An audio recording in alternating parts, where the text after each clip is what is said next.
Η σημερινή Ευαγγελική περικοπή, αγαπητοί αδελφοί, αναφέρεται στον πλούτο για τον οποίο η Αγία Γραφή πολλάκις ομιλεί. Ο πλούτος αυτός καθεαυτός, από μόνος του δηλαδή, δεν είναι ούτε καλός ούτε κακός, αλλά η απόκτηση και η χρήση αυτού είναι που τον κάνουν είτε καλό είτε κακό. Ένας νεανίσκος προσήλθε στον Ιησούν έχοντας αγωνία να πληροφορηθεί τι πρέπει να κάνει για να κερδίσει τη Βασιλεία των Ουρανών. Και ο Χριστός τον παρέπεψε στην τήρηση των εντολών. Όμως αυτός είχε διάθεση για την τελειότητα. Γι' αυτό και ο Ιησούς του είπε, εάν θέλεις να γίνεις τέλειος, να πουλήσεις τα υπάρχοντά σου, να τα δώσεις στους φτωχούς και θα έχεις μισθόν ουράνιον εις τη Βασιλεία του Θεού. Όμως ο νεανίσκος αυτός είχε κτήματα πολλά, ως λέγει ο Ευαγγελιστής Ματθαίος. Γι' αυτό και στο άκουσμα να πουλήσει τα υπάρχοντά του και να τα δώσει στους φτωχούς, γύρισε την πλάτη στον Ιησού και έφυγε. Και ο Ιησούς έκανε τη διαπίστωση ότι οι πλούσιοι δυσκόλως εισέρχονται στην Βασιλεία του Θεού. Αν όμως κανείς ανατρέξει στην Αγία Γραφή, θα δει πλουσίους ανθρώπους, οι οποίοι όμως είχαν πίστη Θεού και ευλάβεια μεγάλη. Στην Παλαιά Διαθήκη, ο Αβραάμ και ο Ιώβ που μνημονεύονται, ο μεν ένας για την πίστη του, ο δε άλλος για την υπομονή του, ήσαν πλούσιοι. Στην Καινή Διαθήκη, ο Ιησούς Χριστός, ανάμεσα στους φανερούς μαθητάς του, αλλά και στους κρυφούς μαθητάς του, είχε ανθρώπους οι οποίοι είχαν πλούτο και διαχειρίζονται τον πλούτο. Μην λησμονείτε τι ήταν ο ευσχήμων βουλευτής, ο Ιωσήφ, ο οποίος εκείδευσε τον Ιησού Χριστό. Πλούσιος ήταν. Αλλά και οι Απόστολοι κατόπιν, ως και αυτός ο Θείος Παύλος, είχαν ανθρώπους πλουσίους, οι οποίοι τους βοηθούσαν εις το έργο της Ιεραποστολής. Ανάμεσα σε αυτούς οι οποίοι βοήθησαν στο έργο του Ευαγγελισμού, τον Απόστολο Παύλο, ήταν δύο γυναίκες ξεχωριστές από την Κόρινθο, πλουσίες, η Χλόη και η Φίβη, τις οποίες τη μνήμη εορτάζουμε στις 3 Σεπτεμβρίου. Αυτές οι γυναίκες, όπως ο ίδιος ο Παύλος ομολογεί, αλλά και όπως ακούσαμε στο Αποστολικό Ανάγνωσμα της ημέρας, υπήρξαν προστάτηδες ιδιαιτέρως εις Απόστολος Φίβη, όχι μόνο των χριστιανών, αλλά και αυτού του ιδίου του Παύλου, σημειώνει στην προς Ρωμαίους επιστολή του ο Απόστολος, την οποία μετέφερε από την Κόρινθο στη Ρώμη η Αγία Φίβη. Βλέπουμε λοιπόν ότι, όπως προείπα, ο πλούτος από μόνος του δεν είναι ούτε καλός ούτε κακός. Σημασία έχει πώς κανείς απέκτησε τον πλούτο. Εάν τον απέκτησε καλός, τότε καλός έχει. Αν όμως αδίκησε, αν όμως πάτησε επιπτωμάτων για να πλουτίσει, τότε κακός τον έμεται και κακός τον έχει. Στην πρώτη περίπτωση, εάν κάποιου εφόρησαν τα κτήματά του, εάν κάποιος εργάστηκε φιλοπόνος και απέκτησε πλούτο, καλώς έχει. Στη δεύτερη περίπτωση, κατά την οποία οι άνθρωποι, και είναι και το σύνηθες, φροντίζουν να πλουτίσουν όχι με έντιμο τρόπο, τότε ο πλούτος είναι εις κρίμα και κατάκριμα. Όπως όπως και να έχει περίπτωση, εάν κάποιος έχει πλούτο, πρέπει να εξετάσει πώς θα τον οικονομήσει αυτόν, καθότι δεν είναι ιδιοκτήτης του πλούτου ο άνθρωπος.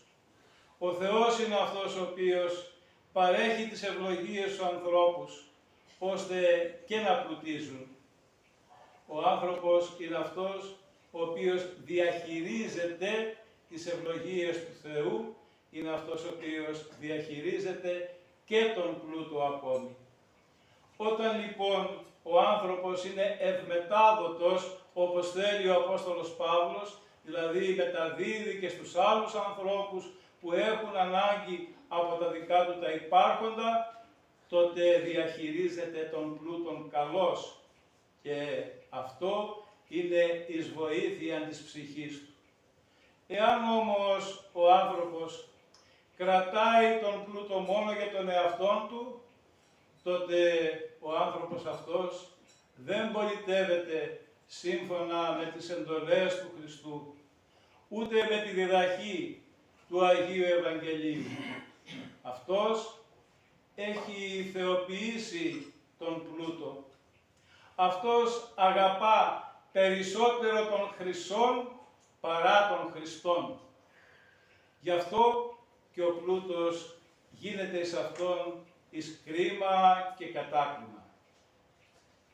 Πέρα όμως από την απόκτηση του πλούτου και τη διαχείριση αυτού, πρέπει ο άνθρωπος ο οποίος διαχειρίζεται τον πλούτο, αυτός να προσέξει και ένα άλλο σημείο.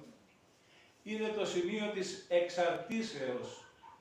Κατά πόσο δηλαδή θα μεταφέρει ο άνθρωπος αυτός την καρδιά του, είτε εις τον Θεόν ο οποίος παρέχει τον πλούτο, είτε εις αυτόν τούτον τον πλούτον, ώστε να χωριστεί από τον Θεό. Και το θέμα αυτό είναι άξιον προσοχής, αγαπητοί αδελφοί. Αυτό είχε κατά νου ο Ιησούς Χριστός μετά από το γεγονός που ακούσαμε στο σημερινό Ευαγγελικό Ανάγνωσμα, που είπε ότι οι πλούσιοι δύσκολα εισέρχονται στην Βασιλεία του Θεού. Ευκολότερα περνά από το τρύπημα της βελόνας μία καμήλα παρά ο πλούσιος στην Βασιλεία του Θεού, λέγει ο Χριστός. Πότε? Όχι όταν πλουτίζει εν το Θεό. Όχι όταν διαχειρίζεται τον πλούτον όπως θέλει ο Θεός. Αλλά όταν αποκτά τον πλούτο αδίκως, όταν τον διαχειρίζεται επίσης αδίκως και όταν έχει την πεποίθησή του εις αυτόν και όχι εις τον Θεό, τότε όντως δυσκόλως εισέρχεται στη Βασιλεία του Θεού. Όμως, όπως προείπα, η Αγία Γραφή έχει πλήστα όσα παραδείγματα ανθρώπων πλουσίων, οι οποίοι έτυχον της Βασιλείας του Θεού. Ξεχωριστό πρόσωπο για μας εδώ στην Κορινθία, τέτοιου είδους είναι η Αγία Φοίβη, που όπως προείπα, η μνήμη της εορτάζεται στις 3 Σεπτεμβρίου, δηλαδή την ερχομένη Τετάρτη. Συμβαίνει όμως η μέρα αυτή να είναι καθημερινή.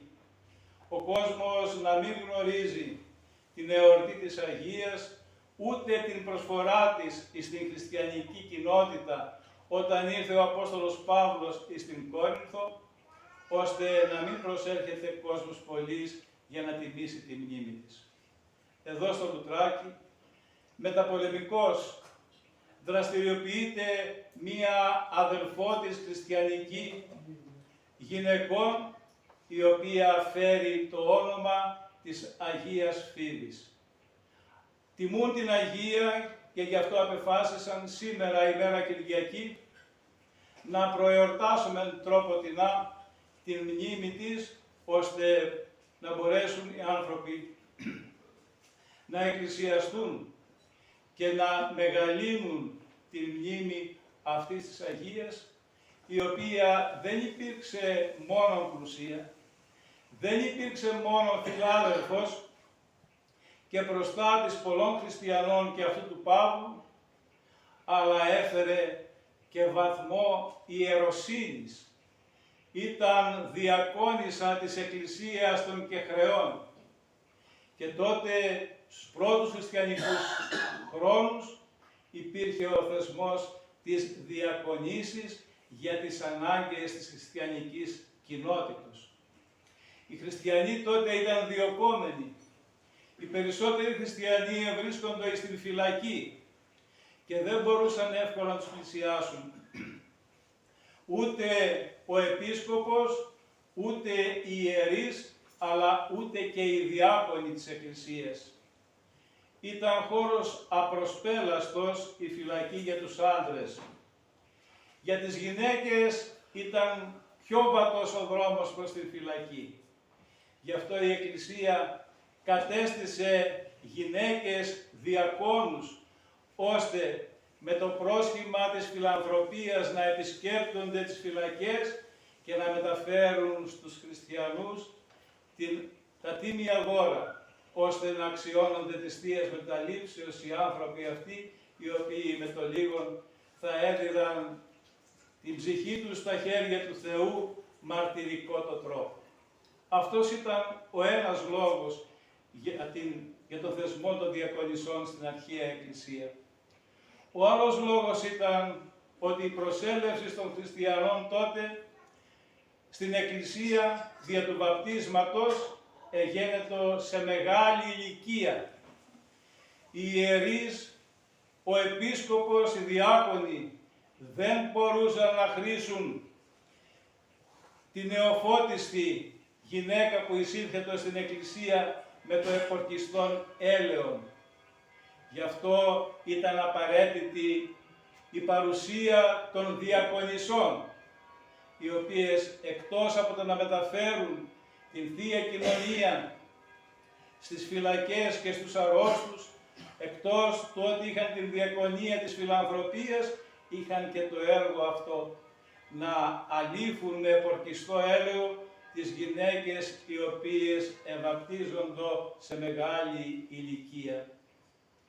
Όταν όμως επεκράτησε ο νηπιοβαπτισμός στον χώρο της Εκκλησίας, όταν εξέλιψαν οι διωγμοί, τότε ο θεσμός των διακονισσών δεν χρειάζεται. Γι' αυτό και σήμερα δεν έχουμε διακόνισσες στον χώρο της Εκκλησίας. Τότε ήταν η ανάγκη. Η Φίβη λοιπόν, η διάκονος, ήταν μία από αυτές. Ανήκε στην Εκκλησία των Κεχρεών, η οποία ονομάζεται Μικρά Εκκλησία, σε σύγκριση με την Εκκλησία της Κορίνθου, που ήταν η Μεγάλη Εκκλησία. Τα θέματα στη Ρωμαϊκή εποχή που ήρθε ο Απόστολος Παύλος στην Ελλάδα ήταν δύο, δηλαδή δύο μεγάλες περιοχές. Το θέμα της Θεσσαλονίκης και το θέμα της Αχαΐας. Το θέμα της Θεσσαλονίκης πρωτεύουσα είχε την Θεσσαλονίκη. Το θέμα της Αχαΐας πρωτεύουσα είχε την Κόρινθο, η οποία είχε ο επίσκοπος Κορίνθου υπό την εξουσία του όλη την Πελοπόννησο, όλη τη στερεά Ελλάδα, τα Ιόνια νησιά, τα νησιά του Σαρονικού, την Εύβοια, σχεδόν τη μισή Ελλάδα κατήχε ο Μητροπολίτης Κορίνθου την εποχή εκείνη. Ήταν η Μεγάλη Εκκλησία. Η Μικρή Εκκλησία ήταν η Εκκλησία των Κεχρεών. Εκεί που υπάρχουν μέχρι σήμερα λείψανα της αρχαίας βασιλικής στο λιμάνι των Κεχρεών, όπου οι χριστιανοί μετέτρεψαν τον ειδωλολατρικό ναό της Ίσιδος σε χριστιανικό ναό. Και μάλιστα υπάρχουν θεμέλια δύο ναών μέχρι και τον 5ο μετά Χριστό αιώνα. Βλέπετε λοιπόν ότι η περιοχή μας έχει αξιόλογα προσκυνήματα και μια βαρύνουσα εκκλησιαστική ιστορία.